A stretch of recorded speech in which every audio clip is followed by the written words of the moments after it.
Good morning, my friends. What up? Looks like I forgot to comb my hair today. Oh well. It's Sunday morning.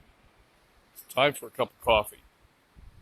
A little cloudy out today. Marine layer moved in, but it's all right. The ocean's still here. The sand is here.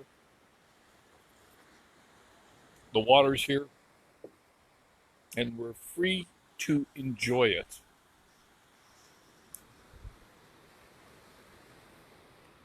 What does freedom mean to you? I was thinking about this morning.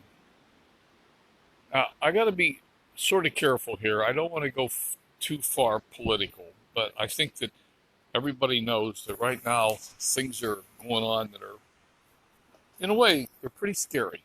Just be honest, they're pretty scary. That you see these movies of or videos of diners at a restaurant being harassed, of people being dragged out of their cars and beaten. Um, you see a lot of things going on in the United States, and yes, I recognize that some of the people that watch Coffee with Len routinely are not in the United States. I'm not in the United States either. I'm actually in Mexico. And for the first time in my life, I'm being thankful that I'm not in the United States right now. It's not freedom if you can't get in your car and drive down the street. It's not freedom if you can't sit at a restaurant in peace. Freedom, to me, is being able to live your life the way you want to live it. To do the things you want to do, when you want to do them, with whom you want to do them.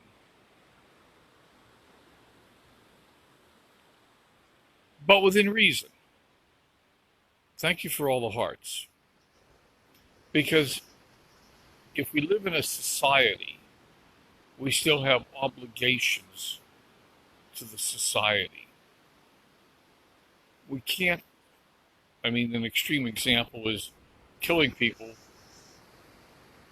is bad. Just leave it at that. Thank you, Nicole. Good morning. So, how do we get through this? I think at the risk of, hi Sherry, good morning. At the risk of starting to go a little bit into the politics, I think it should be fairly evident to everyone who's watching that the news media has gone off the deep end. The news media has become a political arm, and we're not getting the truth. Yesterday, in the last 48 hours, I saw a post on Facebook that said there are 200,000 deaths due to COVID. And then I saw a post that said that the CDC has revised their numbers down to only 12,000. Which one's the truth? Hard to know. Hard to tell. Sorry. Something got in my eye. But here's what I do know. There are people standing there saying that the riots are going to continue even after the election. There are people that are working to try to ensure that the results of the election are obscured. It's not clear at the end of the election who actually won it.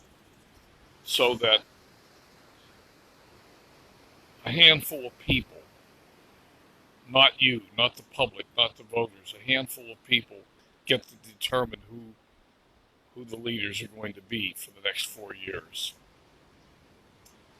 That's not a democracy. That's not freedom. Well, we really don't have a democracy. We have something very different. But nevertheless, what we have is probably the best country on earth, and we need to protect it. Now, I know there are people who will argue with me. You can pull out isolated examples. There's a country that has heavenly view, appreciating sea and the water. Yes, Nicole. There are people that will pull out an example of a country in Europe that has health care for everybody, and it's it's working well. But for the most part, throughout history, socialism has not worked well. Look at Venezuela right now, from a powerhouse economy to the bottom of the pile. Good morning, Lillian. Haven't seen you in a long time. How are you today? So Sunday is, I never know what I'm going to talk about on Sunday. It's my free-for-all day. And the more I thought about today, the more I wanted to just come on and get us all to think a little bit about what freedom means to me and what I need to do to protect my freedom over the next couple of months. Good morning, Michael. And the first thing we need to do is stop believing the mainstream media, because they clearly, in my opinion, have become a propaganda arm. And we need to look at what's really going on out there and make our own decision. And we need to protect the integrity of the voting process so that at the end of the election, it's transparent and clear who won the election. Been in your garden preparing for autumn and winter. Good for you, Lillian. So the biggest concern I have right now is not that the riots will continue. It's not that Antifa is or is not a terrorist organization, which I believe they are, and I believe they've demonstrated that personally. But the biggest concern I have is that the results of the election will be muddied. And then 2 or 3 people get to decide who they want to put in office. That's where we're headed. And it's not Donald Trump, by the way. It's Nancy Pelosi and the lead Democrats. They are trying to maneuver the election so they get to choose who they want to put in office. And it's not Joe Biden either. So, let's all do our best to protect the integrity of this process. Do whatever we can. Let's get out and vote. And let's make this a real election by the people, not by Nancy Pelosi and 1 or 2 others who are supporting her. All right, my friends, you have a wonderful day. Yes, freedom to me is when we all live in peace and we all share love and compassion. Thank you, Lillian. I like that definition. Let's go for it. Yes, Nicole. All right, my friends, I hope you have a wonderful day. We're a free people. We need to keep it that way. Hi, Candace. Good morning.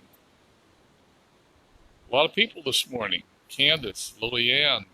I can't see everybody because you've scrolled off the top of my phone. But I hope I said hi to everybody as you came on. Thank you for being here. I really appreciate it. Now go down in the comments and tell me what you think freedom is, what it means to you. And let's protect our freedom. It's in jeopardy right now. I truly believe that we are at a crossroads and our freedom is in jeopardy. We need to protect it. Thanks for being here today. And remember, be compassion. The world needs a lot of that right now. All right, my friends. Good morning, Candace. That's all for today. You have a wonderful day. We'll talk again tomorrow. Bye for now. Yes, Nicole. Love over fear. Be strong. Bye for now.